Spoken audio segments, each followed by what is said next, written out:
Yo, RX back with another breakdown of UFC 305, Plessis versus Adesanya.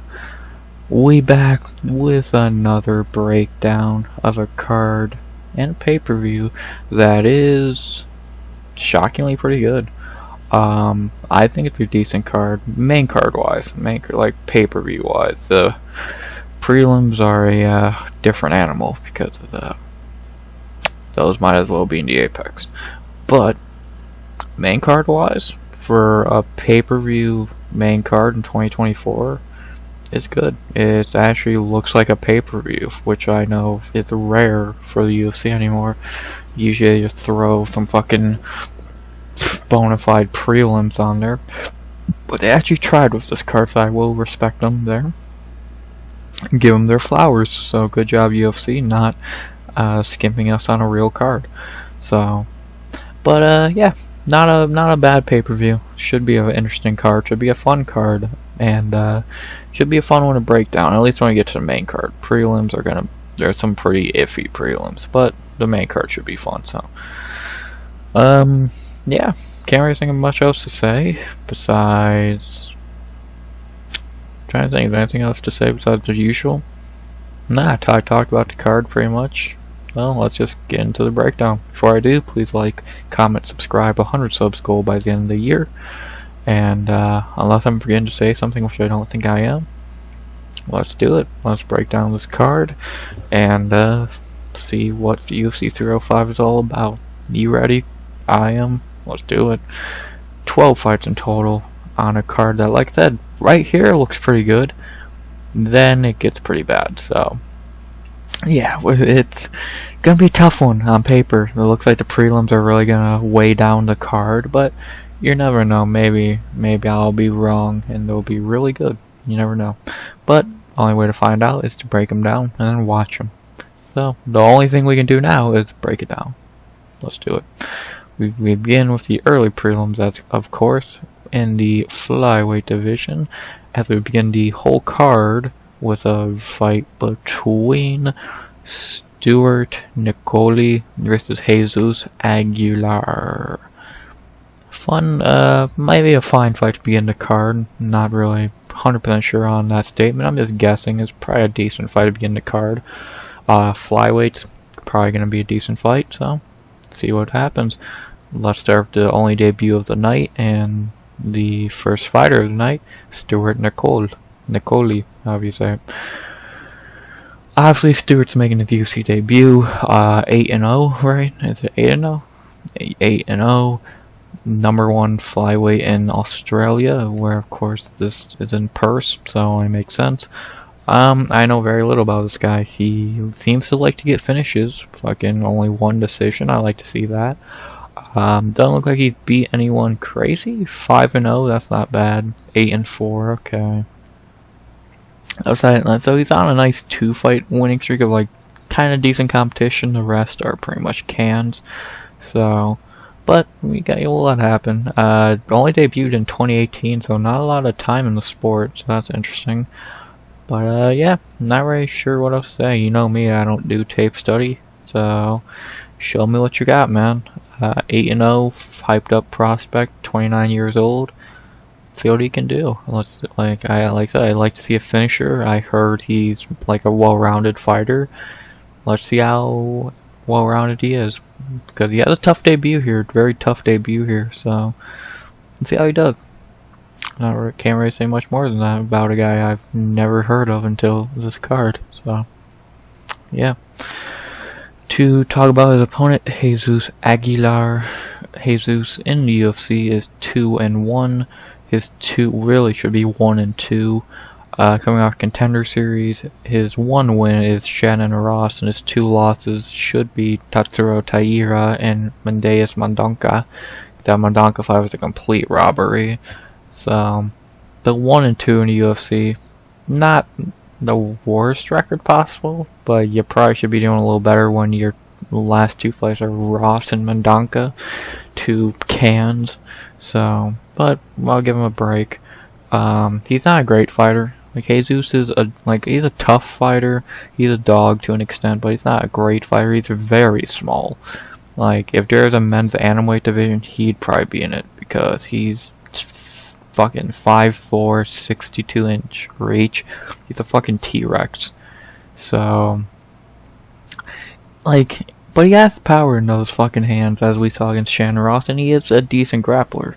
So he's a pretty well-rounded fighter himself. So yeah, he's decent. I can't really say much about Jesus Aguilar. Like, his best performance was, like, of course, against Shannon Ross, where he killed him in 17 seconds. But besides that, like, in his last fight against Mendonca, coming off a great win, he kind of just looked really meh. Like, I really expected a better performance from him versus a terrible fighter like Mendonca, and in my opinion, he lost that fight. I thought that was a terrible robbery, so I expected a little better from him there, so I'm a little disappointed. And debuting against Tatsuro Taira, what the fuck do you want him to do? So, what do you expect from him to fucking do there? So, yeah. And I do see beat Edgar Shirez on the regional scene, so that's not a bad win. Yeah, Jesus is fine. Like, he's not a great fighter, he's not a terrible fighter, he's just a fighter. He's well-rounded. He's not really great at anything. I would say ground game's probably his specialty, but, like, he's not amazing at that. If you're a better grappler than him, you will be, like, if you're a good grappler, you'll probably be better than him. Look at Tatsuro, and even Mendonca did some decent work against him, so Jesus is just a decent, like, fighter to test a young guy, so it's actually perfect matchmaking here if you really think about it, so let's see if Jesus can spoil the fucking debut of the hyped up undefeated kid. The betting odds for this fight have Stewart at -225 to +185. I don't want to agree or disagree because, again, I really don't know. If the hype is legit, then yeah, I'd probably say the odd makes sense. But I don't know if I would have -225, maybe down to 200. My bad. Like, I'm gonna go Stewart here, obviously. I'm not gonna pick against the undefeated, hyped up dude for Jesus Aguilar. But, I'm not picking it super confidently. So, Jesus is not an easy debut. Like, a guy who's very well-rounded, got good power in his hands, is good on the ground.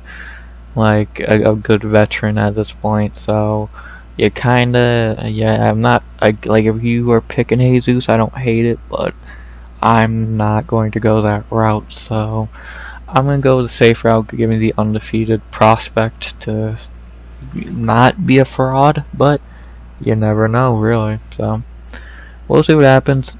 Probably should be a decent fight to begin the night anyway, because, because it's flyweights, the lower weight classes are much more talented.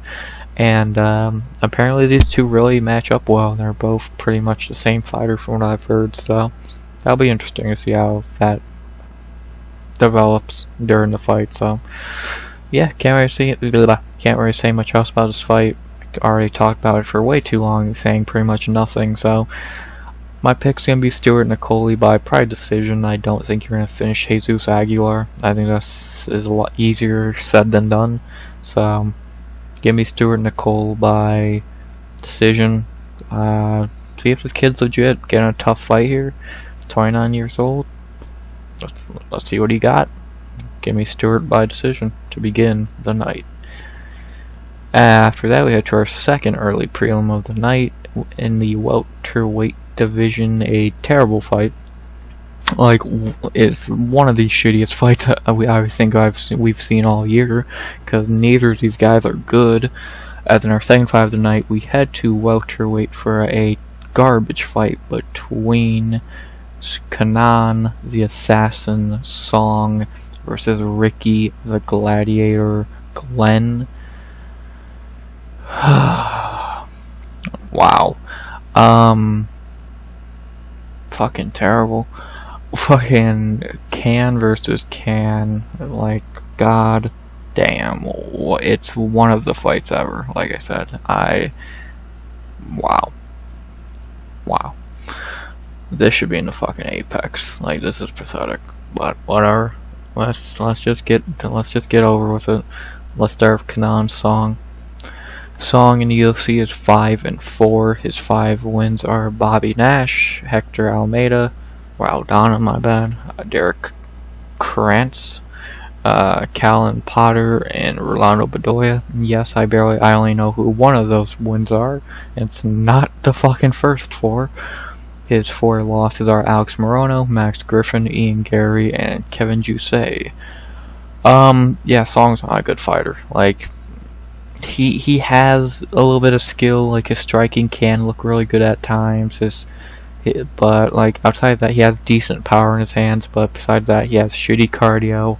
I never remember him ever going to the ground. Like, I cannot remember him grappling. So. But he's not fought a grappler in a while, so his cardio sucks, grappling probably ain't great, durability ain't phenomenal as he's been KO'd a couple times. So it's really just like early in the fight he's not terrible, but like as the fight goes on he's not great. So like his career highlight's always gonna be dropping Ian Gary in a fight that he gets KO'd in later. So he's just not a great fighter. He's not a great fighter. But against like a bad fighter, he's been able to look good. Like, if you notice, all his wins are against good, or all his losses are against good fighters. Alex, Max, Ian, Jusay, he's not losing to cans. He's just only able to beat cans, like Bedoya and Hector Aldana. So every time he fights a bad fighter, he wins. Just he's always fighting a good fighter afterwards, and he's losing. So. Yeah, he's just not very good. Simple as that. He's 34 years old, and his main strength is fucking some decent striking. So we'll see what he can do here. Has he been off for a while? I swear it's been a minute since we've seen him. Yeah, last year. So getting close to a year. So yeah, at least he's staying active. He had 3 fights last year. Holy shit. But yeah, I'll stop rambling on about Kenan's song. 34 years old. His only really strength is his striking. And that's early in the fight, because as the fight goes on, he really gasses badly. So, yeah. He's not great, but he can beat bad fighters. I'll give him that much. To talk about his opponent, Ricky Glenn. I believe he's moving up to welterweight for the first time. In the UFC, he is 4-5-1. His 4 wins are Felipe Nover, Gavin Tucker, Dennis Bermudez, and Joaquin Silva. His 5 losses are Evan Dunham, Miles Jury, Kevin Aguilar, Christoph Giagos, and Drew Dober, and he had a draw with Grant Dawson. Actually, I swear I've not actually looked at his record before. He actually has some fucking, like, Gavin Tucker and Dennis Bermudez. That's not some terrible wins. Or, like, and Joaquin Silva, those are some solid fucking wins. His losses, yeah, most of them ain't fucking, like Evan Dunham, that's fine. Drew Dober, that's fine. But then Christoph Giagos and fucking Kevin Aguilar, brother, come on. And somehow he had a draw of Grant Dawson. I guess that shows how shitty Grant Dawson is. Yeah, Ricky Glenn is terrible. I can't really put it in simpler terms. He is actually a terrible fighter. I try to talk about a fighter's strength, or like the things they're good at when I talk about him. I don't know what he's good at. Like, I've seen him fight a good amount of times. I have no idea what he's good at. Can he strike? I don't think so. Does he have a good chin? No. Does he have good cardio? No. Does he have a ground game? I doubt it. Like, I really just don't know what he's good at. Like, I've seen him fight a good amount of times now, and I just really can't pinpoint a fucking strength. Like, do they say what kind of fighter he is? It's like, cause I know a couple of them say, like, no, I don't know what he's good at. He has 11 KOs, 5 submissions, and 6 decisions. And he's only won 4 times in the UFC, and once was by knockout, so I don't know what to say about Ricky Glenn. He's shitty. He's so fucking terrible, it's actually funny. So, yeah, I just don't know what his strength is. His weakness is, it's probably everything. Because again, if you don't have a strength, then you only have weaknesses. So I don't get why he's still in the UFC on a 2-fight skid, not winning a fight since 2021.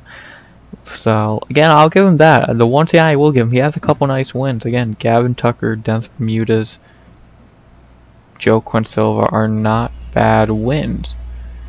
But besides that, somehow he can beat Gavin Tucker and Dennis Bermudez, but he'll lose to Kevin Aguilar and Christoph Giagos. So, not really sure how that equalizes itself, but I guess it finds a way. So, yeah, not very much else to say. Ricky Glenn's just, I can't find anything great to say about him, outside he has a few nice wins. So, props to him on that, but he's not good. Again, I don't know what his strength is. Simple as that. The betting odds for this fight have Kenan Song minus 230 to plus 190. Yeah, I would have Song minus 250. You can go up to 300. He's probably one of the more confident picks of the night. Like, for as not great as Song is, but he should win this fight. He's the way better fighter. And Ricky Glenn falls into the perfect category of a guy that Kenan would beat. Because Ricky Glenn's terrible. Ricky Glenn's on the caliber of Rolando Bedoya and fucking Hector Aldana. So,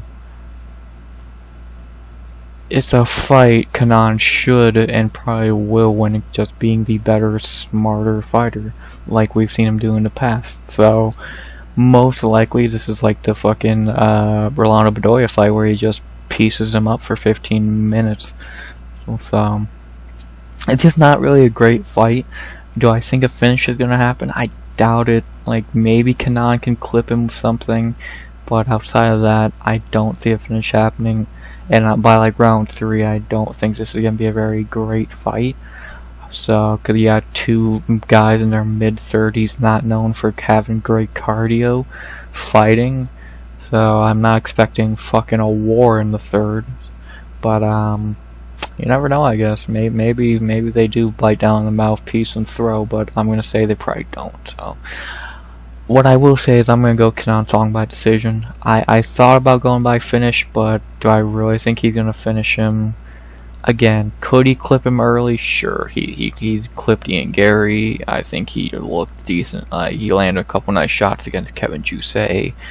But outside of that, he's just not really been a finisher in the UFC, and let alone against terrible competition, he's not been getting finishes. So I think that's probably just going to be a 30-27 Kenan Song. Not exciting, pretty forgettable.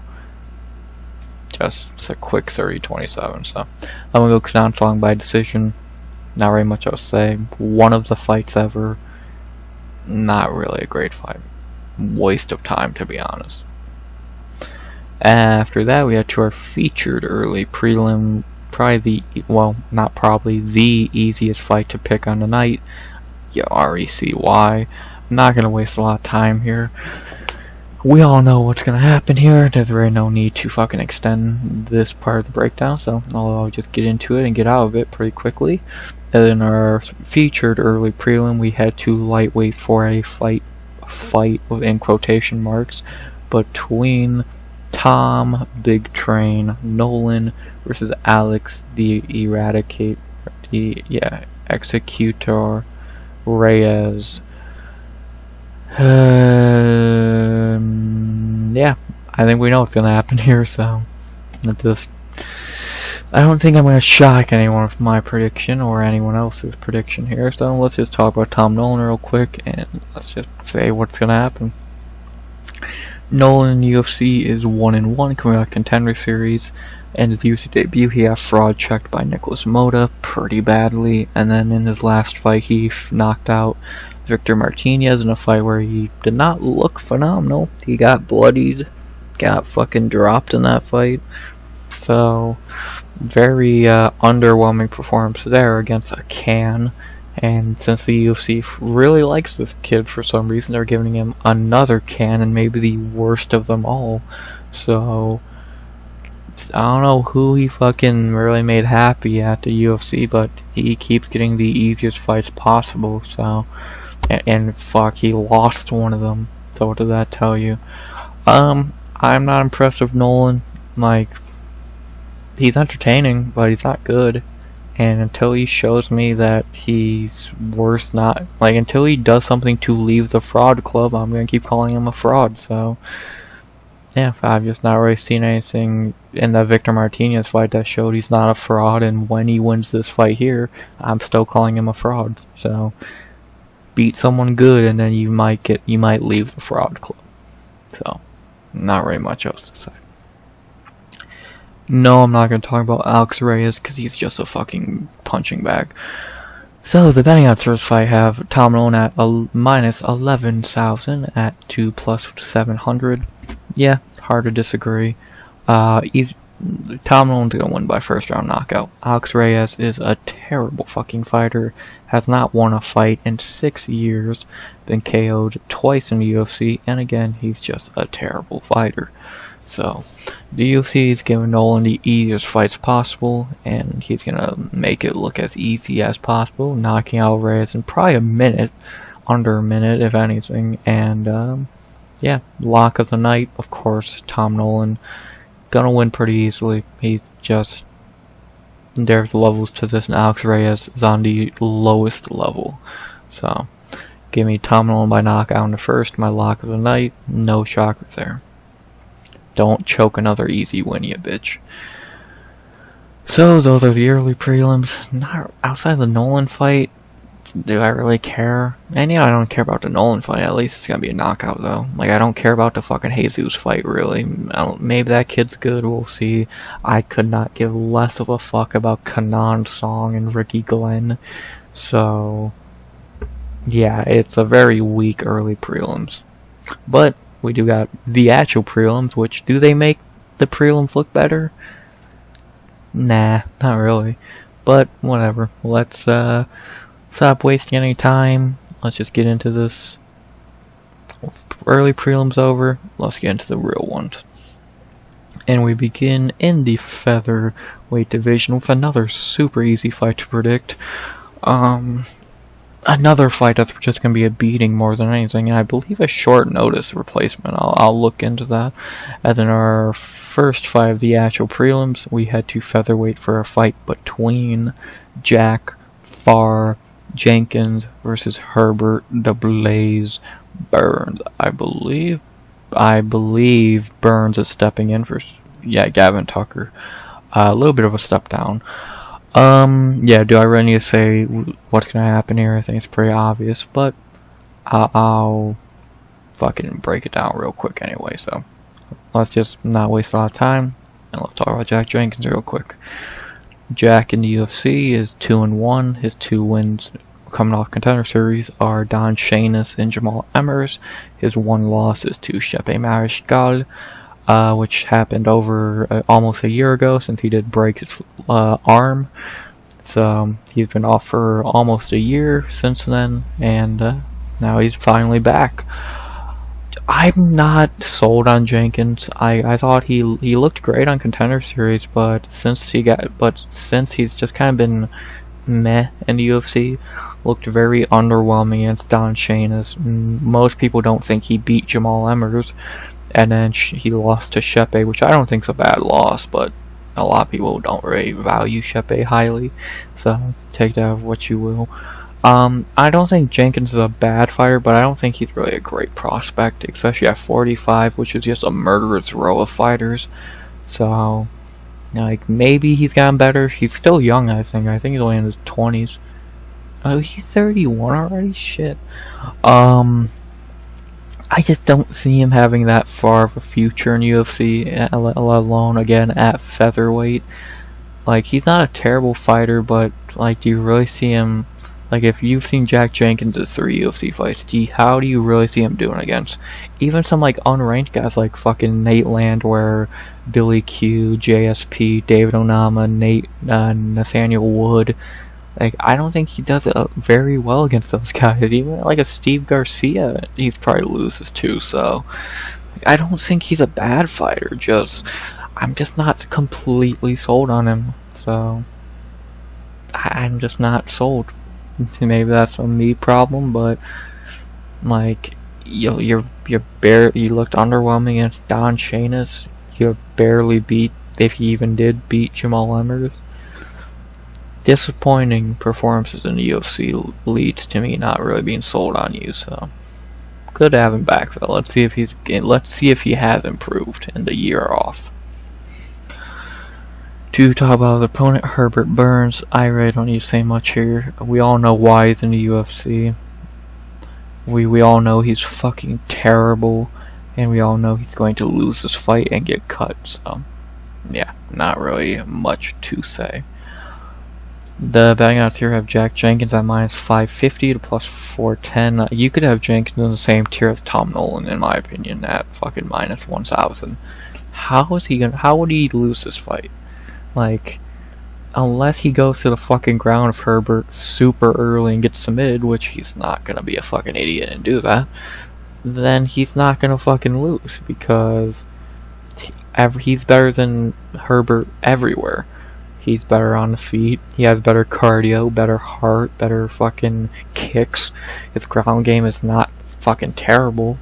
Like, Herbert Burns is one of the shittiest fighters possible. He has no heart, he has no cardio, he's terrible.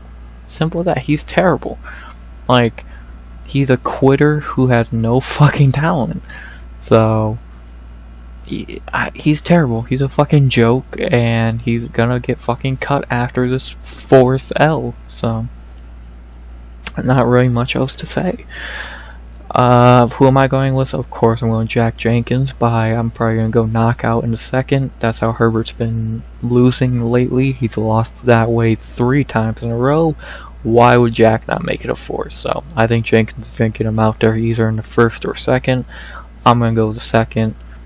He's gonna fucking beat up a tired Herbert Burns, and that'll be that. So yeah, give me Jack Jenkins by knockout in the 2nd. Herbert Burns will quit like always, and he'll get fired. So yeah, not really much else to say. After that, we had to our second fight of the prelims, the women's flyweight division. Not gonna waste a lot of time here. You already know what I'm gonna say. I'm not even gonna break down the fight. I'm just gonna tell you what's gonna happen. And then our second fight of the prelims at women's flyweight, we have the main event, the real one, between King Casey O'Neill versus Luana Santos. Yeah, I'm not gonna waste your time. King Casey, 10-0, smashes this bum into pieces and reminds everyone who the fuck she is, cause y'all must have forgot. King Casey by decision. The king is back, bitches. After that, we had to our third fight of the prelims, our co-main of the prelims, as we head back to featherweight for a better fight, but not a fight I really care for too much. I think both these guys kind of suck. So, guess we'll have to wait and see what happens. As in our co-main of the prelims, at featherweight, we have Josh Culibao versus Ricardo Kakinha Ramos. Yeah, this fight ain't great. Fuck, it's a loser gets cut fight, for fuck's sake. So,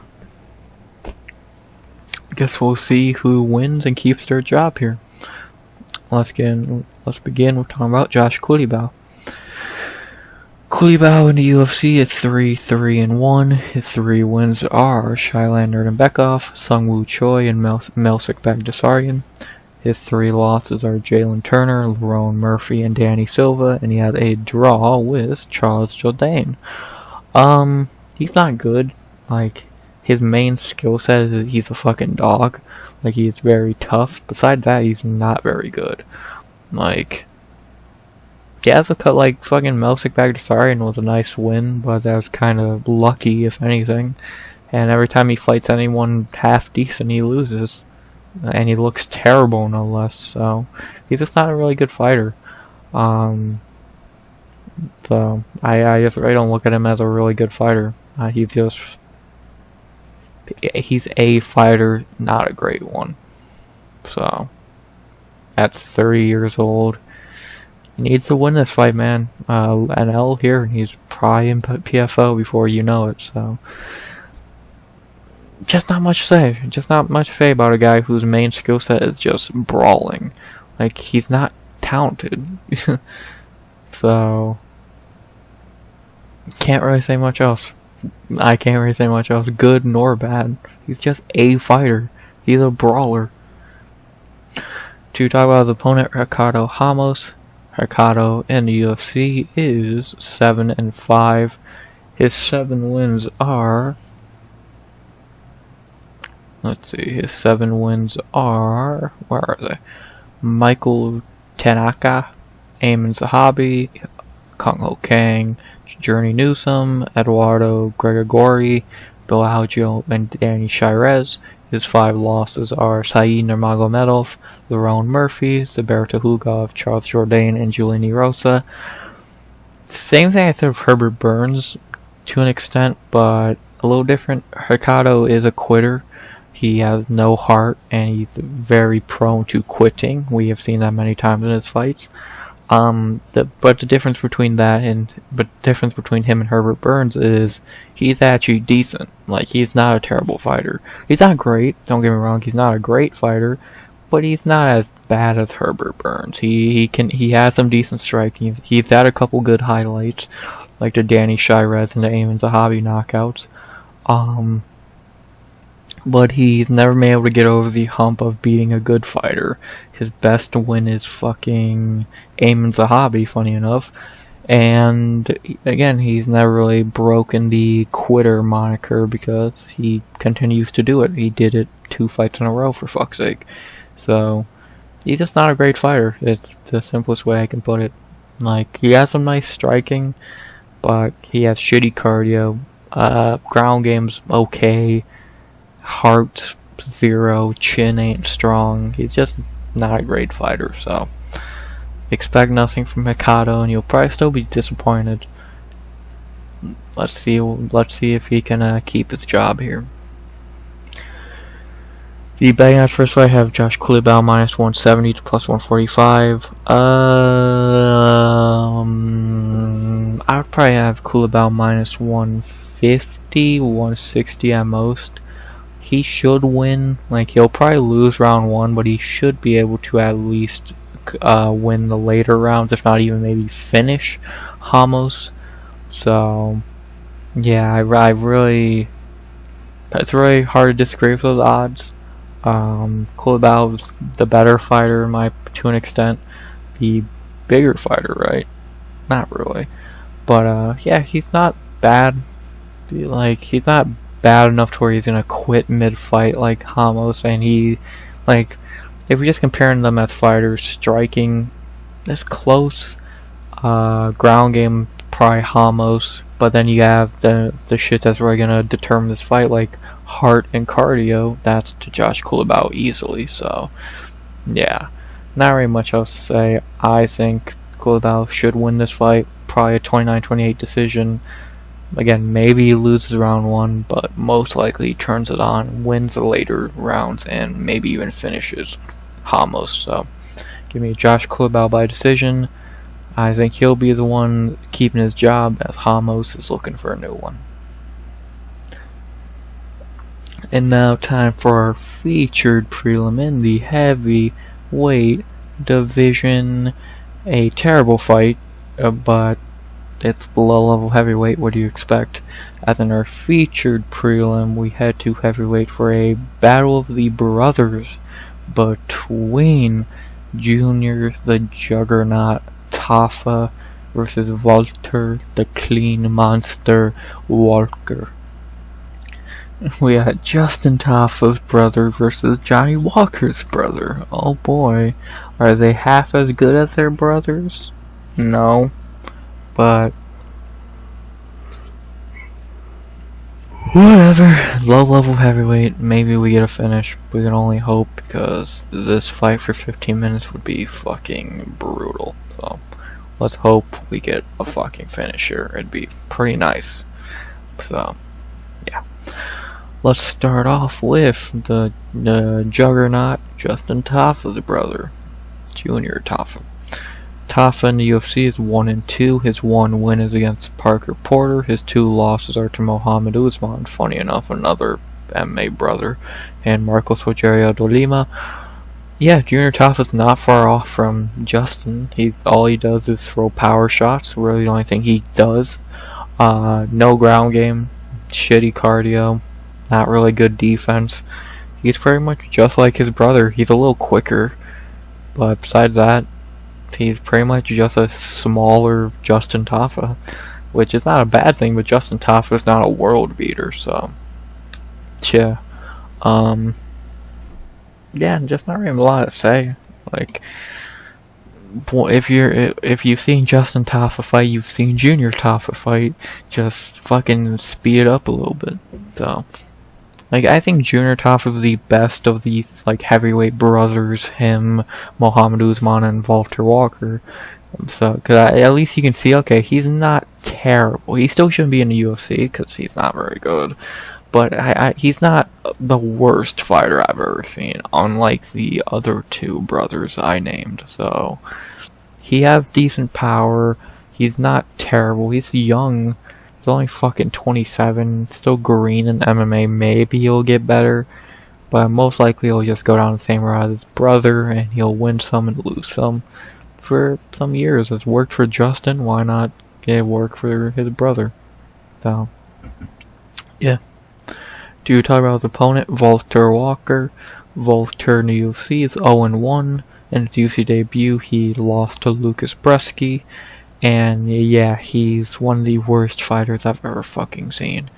He's ginormous and he can't fucking do anything. He has no cardio, no striking, no ground game for some reason. Fucking, he's awful. He's one of the shittiest fighters I've ever fucking seen. Like, and like, you're Johnny Walker's brother. Like, I don't expect you to be fucking great, but I expect you to be able to do simple shit. He's awful. Like Johnny Walker ain't even that good, but at least he can win a fight somehow. I don't know how he's ever won a fight, to be honest. I don't know how Valter Walker got to 11-0. He's so easy to beat. Fucking let him gas himself out for like 2 minutes, and then you'll easily destroy him. He's just not good. Like, Lucas Bresky beat him. Dude, you lost to Lucas Bresky. You are some shit, my guy. Like, legitly, you are terrible. So, yeah, you're only here because your brother's Johnny, and that's the worst thing Johnny Walker has ever done. So, he's one of the shittiest fighters I've ever seen. Literally, nothing good I can say about him. That's it. That's all I can say. The Bang first fight, we're at a pick'em. I believe Tafa became the favorite since Tapology last updated it. Yeah, Junior Tafa should be minus 150, 160. Like, just stop takedowns and you'll win. Like, and even if you do get taken down in that round, just fucking lay there for 5 minutes and then he'll be gassed. So, Junior Tafa's the way better fighter, and he's probably gonna win this fight. If he can survive like 2 minutes, he's going to win easily. So, just survive 2 minutes and win. It's not that difficult. So my pick here is gonna be Junior Tafa, and I'm gonna go by knockout in the. I don't think I'm gonna. Has he ever won a knockout in a second? I think I'm gonna go knockout in a second. I think he's gonna let Valter gas, and then he's gonna put him down. So, give me Junior Tafa by knockout in a second. Just let Valter gas himself out for the first round and knock him out. It's not too difficult of a strategy. So, yeah, not really much else to say. Shitty low-level heavyweight battle of the shitty brothers. Junior Tafa by knockout in a second. So, those are the prelims. Overall, are they good? No. Outside of King Casey, I don't give a fuck about any of these fights. So, really bad prelims for a pay-per-view. Again, should just be a fucking fight night if anything. So, Like, these are some Apex level prelims. So, but maybe they'll prove me wrong, and that should be a really good prelims. I doubt it, but you never know. So. But enough about the prelims. 40 minutes into the video, let's talk about the main card, which is very, very good. So, enough rambling. You want to hear about the main card? Let's do it. We begin in the welterweight division with a banger that I love and hate, as we begin the pay-per-view with a banger between the Leech Li Jingliang versus the Nightmare Carlos Prates. What a fight to begin the main card. Beautiful fucking matchmaking, but also awful matchmaking. It's a double-edged sword in my opinion. I love and hate this fight, like I said. If you want to know why, it's because I love the fight because the Leech is back. I hate the fight because the Leech is getting fed to a young prospect like Carlos Prates. So, I love the matchmaking and I hate it at the same time. So, cool way to open a pay-per-view nonetheless. Well, let's talk about the Leech to begin the main card. First fight of the main card, we got the Leech, 11-6 in UFC. His wins are, let's see, some guy named David, Diego Lima, Anton Zafir, Bobby Nash, Frank Camacho, Zach Otto, that guy, David Zawada, Zaleski, Santiago Ponzinibbio, and Muslim Selikov. His losses are Nordine Toleb, not going to try that name, Jake Matthews, Neil Magny, Hamza, and D-Rod. It's so good to have the Leech back, man. I'm really happy to have the Leech back after like a couple years. Like, we all know the famous suit incident at 279. Then he probably got robbed against D-Rod. Then he's been off for 2 years. I believe it was back injuries, if I'm correct. Maybe I'm wrong, but some really bad injuries that have held him out for 2 years. And now he's back at 36 years old. And I don't really love this matchmaking for him. So, it's good to have the Leech back, but at 36 years old, coming off a 2-year layoff because of bad injuries, should he really be fighting Carlos Prates? No. Let's be honest, the Leech is a really good striker, but he's gonna be rusty as shit. Like, he's not gonna be as fast. He has good power, but again, he's gonna be super fucking rusty. Like, this fight to the Leech is what the Ponzinibbio fight was to Ponzinibbio. Ponzinibbio coming back after years against a nice up-and-coming guy. He got knocked out. Leech now coming back after years versus an up-and-coming guy. He's probably gonna get knocked the fuck out. So, it's sad. It's gonna be sad to see the Leech get knocked out, but maybe he looks decent enough to where it's like, okay, at least he put up a fight instead of just getting fucking annihilated. So, it's good to have the Leech back, but again, it's sad seeing him get fed to a fucking prospect like this. To talk about that's English. To talk about his opponent, Carlos Prates. Prates in UFC is 2-0 coming out of Contender Series. In his 2 UFC wins, he has knocked out Trevin Giles and Charles Ratke. This kid's good. This kid's really good. He uses Muay Thai really well. He's really long for welterweight. Really nice power. Really good fucking cardio. He's good. He's good. This guy, he's looking like a really good prospect. Like, he's looking like he's on the tier of Michael Morales, fucking Renat, Brian Battle. He seems to be really fucking good, and he's only 30 years old. I think fight day is his birthday, if I'm correct. Yeah, he's fighting on his birthday. That would be cool. This kid's good. This kid's really fucking good, and I'm happy he's getting a big spotlight like this. It's just too bad it's against a legend like the Leech, coming off a long layoff, so it's gonna be sad. But at least he's gonna get a nice big name on his record. And after he wins this, you could easily start giving him like almost a ranking fight. I don't know if you give him a ranking fight, depending on how he looks in this. If he smashes the leech, yeah, you can give him a ranking fight. But if he has like a close fight where like he gets dropped or like then he finishes him, then yeah, we could wait. So, but the UFC's trying to build him up with a nice win versus the leech. So I respect. I get it. I don't like it, but I get it. So the kid's really good.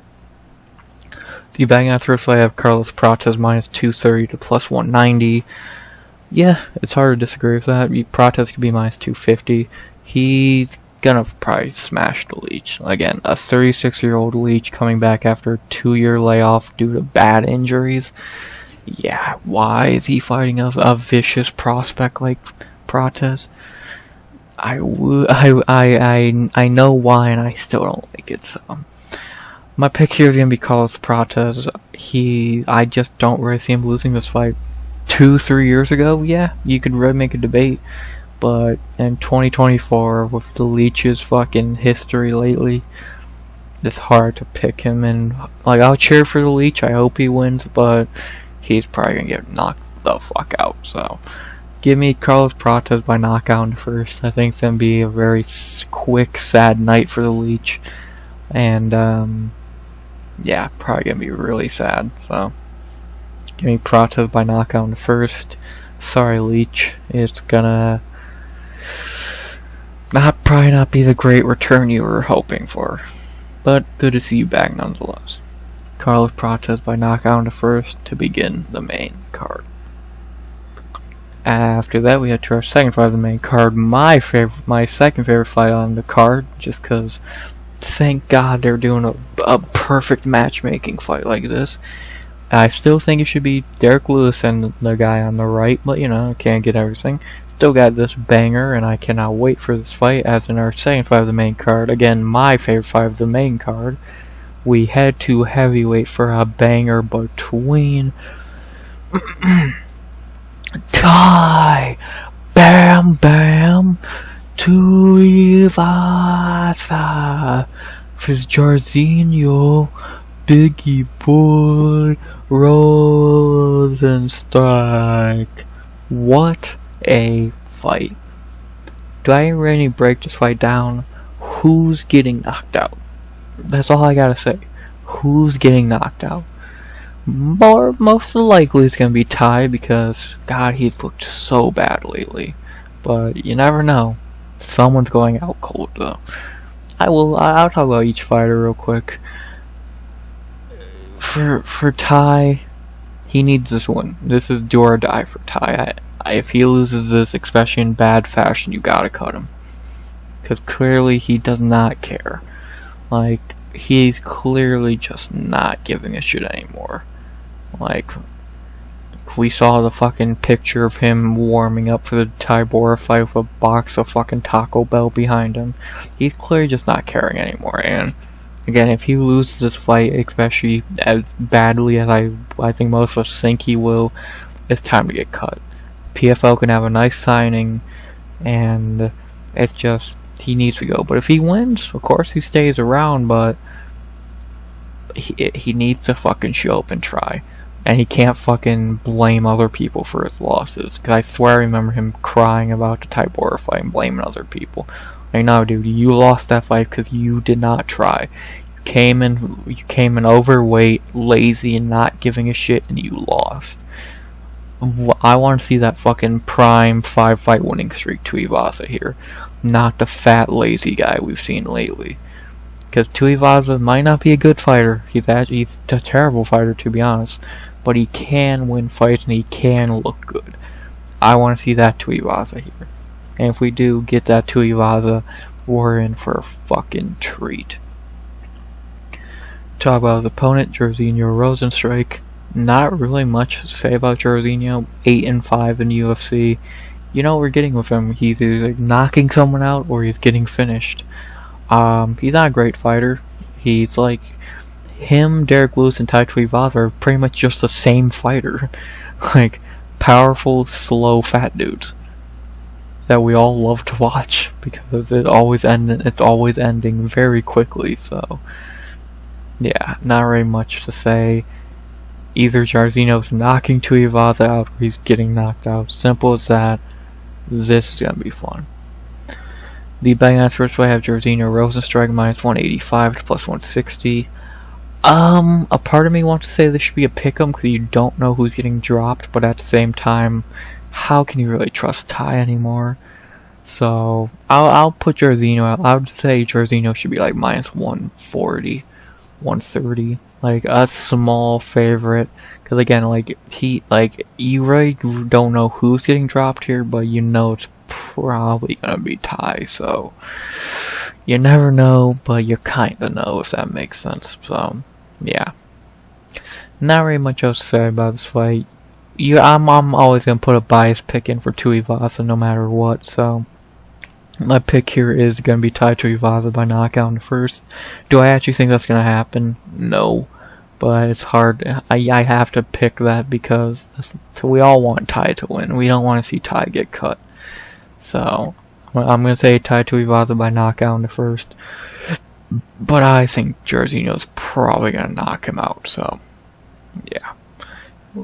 Either way, someone's getting knocked out, and it's going to be really It's going to be really entertaining. So I'm excited. Gonna be a good fight. Maybe not a long one, but a good one. Give me Shui Tuivasa by knockout in the first. One more winner for the road, man. After that, we head to our third fight of the main card in the lightweight division. Not going to say much here. I think we all know what's going to happen here. It's going to be 15 boring minutes. And then our third fight of the main card, we head to lightweight 4. Mateusz Gamrot versus Dan the Hangman Hooker. Don't really say I gotta break this fight down much. I think we all know what's gonna happen, but I'll still talk about it a little bit. So, why waste time? Let's talk about Mateusz Gamrot. Gamrot in the UFC is 7-2. Really could be a lot of different records. He probably more should be 5-3. So, well, 5. Fuck, he really should be 4-3-1. So, his wins in the UFC, fuck, he might even be worse than that. His wins in the UFC are Scott Holtzman, Jeremy Stevens, Diego Ferreira, and RDA. His losses are Guram Kutsaladze, Benil Dariush, Arman Sarukian, and Jalen Turner, and he should have a no contest with Rafael Fiziev because you don't win a fight by the other guy blowing out his fucking knee. Gamrot's just not that good in my opinion. He is a boring wrestler. He's not a fighter. He's a wrestler. He has no good wins. His best actual win is fucking RDA, where he looked terrible in that fight. He did not beat Sarukian. He did not beat Turner. He did not beat Fiziev. He's not good. He's not a good fighter. And I can't wait for him to finally get exposed again, like he already has been, by a shitty Benil Dariush, for fuck's sake. But I can't wait for him to be exposed again for being a shit fighter. It's not gonna be here because Dan Hooker can't stop a fucking light breeze. But when he does fight Sarukian again, or like Charles would do it, Gaethje, Dustin, any of those guys would fucking smack Gamrot. Gamrot's just not good. Simple as that. He's just not that great of a fighter. And hell, we might see it again here. He's just not good. I can't really put it much else. He's boring and not good. To talk about his opponent, Dan Hooker. Do I really need to say anything about Dan Hooker? He's 13-8 in the UFC. Some of his best wins are Ross Pearson, Mark Diakese, Jim Miller, Gilbert Burns, James Vick, Ali Quinta, Paul Felder, Nazrat, Puelles, Turner. His most notable losses are Jason Knight, my bad, Edson Barboza, Dustin Poirier, Michael Chandler, Islam Makhachev, or Arnold Allen. Yeah, we know we're getting Dan Hooker. Kind of same thing I said with, who the fuck was it? It was on Prelims, I believe. with someone. Well, actually, Tuivasa is a prime example. He's just a brawler. He doesn't have fucking talent. He's just a brawler. He's just a really tough brawler. He's never been a great fighter. He's just tougher than shit, man. As we've seen in the fights like Barboza and Poirier, he's just tough as nails. Like, he's not that good. He's just tough. So that's got him a nice career, but he's getting older. We've seen that chin definitely start to crack a lot at times, and he's just not that great, so not really much I can say. He's just not a great fighter. He's entertaining, but is he ever going to be a champion? No. Is he ever going to be fucking good enough? Like, he might be ranked in the top 10 at times, but he's never really been a top 10 fighter. He's just a fun brawler, which I respect. He's never really had a boring fight. I'll give him that much. But is he that good? No. The betting on the first fight of Mateusz Gamrot minus 260 to plus 210. Yeah, hard to really disagree. He's just gonna cuddle Hooker for 15 minutes. Gonna be boring, gonna be a waste of time, and just to show Gamrot's not a fighter. If we're lucky, Hooker will fucking finish him late. Because I think Gamrot will probably cuddle his way into an easy 2-0, and then by round 3 he'll probably start being gassed. So we'll see if Hooker can turn it on and finish him, but I'm going to say I highly doubt that happens, and I'm going to go Mateusz Gamrot by decision. Gonna be lame, gonna be boring, and no one's going to enjoy it, but it's Mateusz Gamrot fight. You're not meant to enjoy it, you're meant to fall asleep to it, so yeah. He's not a fighter, he's a wrestler. There's differences. Give me Mateusz Gamrot by decision in a shitty fight. That is definitely the bathroom break of the card, which says a lot.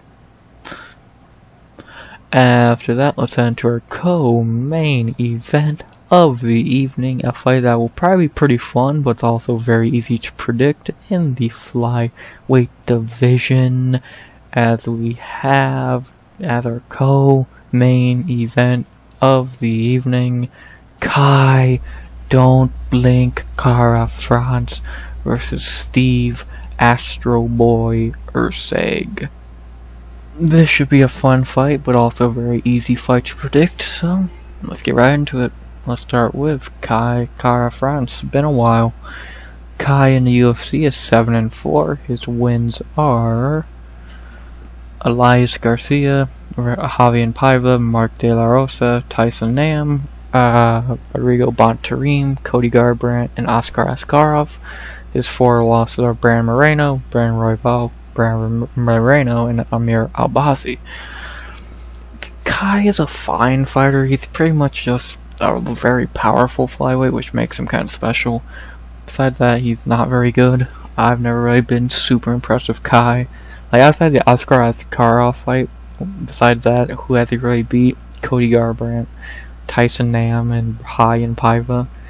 Like, he's not a bad fighter, but I've never really seen a Kai Kara France fight and been like, wow, that guy's good.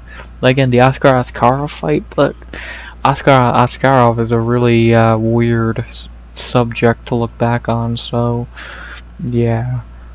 Kai's good, very powerful, decent striker, no ground game, but we won't see that anyway in this fight. He's just not great. I just really don't think Kai is a top guy in flyweight anymore. Because flyweight's getting a lot better, and there's guys who are just better than him, like the guy he's fighting, like Tatsuro Taira. So, yeah, there's just guys getting new guys in the weight class that are just better than him. The simplest way I can put it. He's only 31 years old, but he's getting older, and he's been off for over a year. This might not go good for Kai Kara. To talk about his opponent, the guy who should be flyweight champion right now if he didn't get robbed in Brazil, Steve Erceg. Steve in the UFC should be 4-0, those wins being David Dvorak, Alessandro Costa, Matt Schnell, and Alexandre Pantoja. He's great. I don't really need to tell you that he's a great fighter. If you saw him against Pantoja, you know how good he is, because again, he got blatantly robbed. Yeah, man, he's one of the best flyweights in the world. You might want, hell, if you said he was the best, I wouldn't fucking argue with you too much, because he should be champion as we speak. So yeah, he's well-rounded, good striker, good grappler, great cardio, great chin, great power, this, that, and the other thing. He's just really good. Can't really say much else. Erceg is very, very good. As simple as it gets, really. Oh, and he's actually fighting in his hometown, completely Perth. That's really cool. Good for him. So yeah, I think we all know Steve Erceg by now. He should be the champion right now. About all I can say. The betting odds for this fight have Steve Erceg minus 230 to minus 230 to plus 190. Yeah, you could have Erceg up to 300 in my opinion. He's just the better fighter. And the simple, like, he's the better fighter, he's the better striker. The only thing Kai really has over him is experience and power. And let's be honest, experience, Erceg just main evented a pay-per-view. Power, sure, I'll give you that one. So, you get one thing, but let's be honest, technical-wise, Erceg's better. Striking-wise, Erceg's better. If it did hit the ground, Erceg's better. Erceg's just the better fighter, the better Australian, and he's gonna show that by dominating Kai. So, yeah, give me Steve Erceg by an easy win. I was thinking by finish, but do I really think he's gonna finish? Kai's only been finished twice in the UFC. I think both were by Brandon Moreno, right? I know Roy Val finished him. Does Erceg get a finish? He might. It's either a decision or a finish. I don't know. Yeah, only 2 KOs. Do I think he knocks out Kai? Probably not. Give me Steve Erceg by decision is what I'm thinking right now. Maybe I'll change it. But right now I'm feeling a knockout, a decision. I just don't think. I don't see him finishing Kai. Like, even Moreno's knockout over Kai's a fucking body shot, not even a knockout, so take that as what you will. Give me Steve Erceg by decision. Again, maybe it changes, but most likely I'll go by decision, so yeah, not very much I'll say. Erceg by decision. And now, time for our main event of the evening. The lame event for the pretend middleweight title, because we all know Strickland got robbed.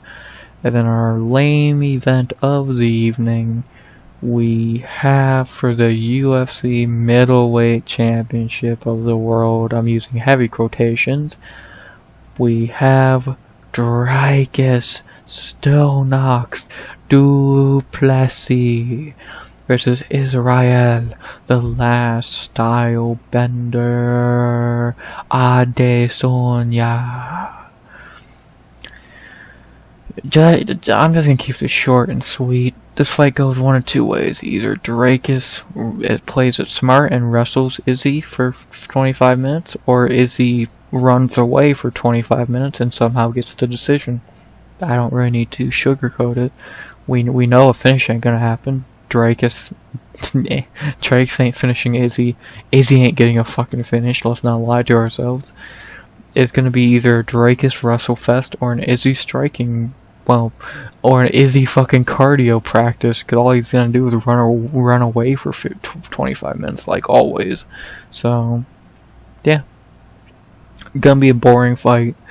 And hopefully Dricus wins. So, give me Dricus by decision. Fuck Izzy.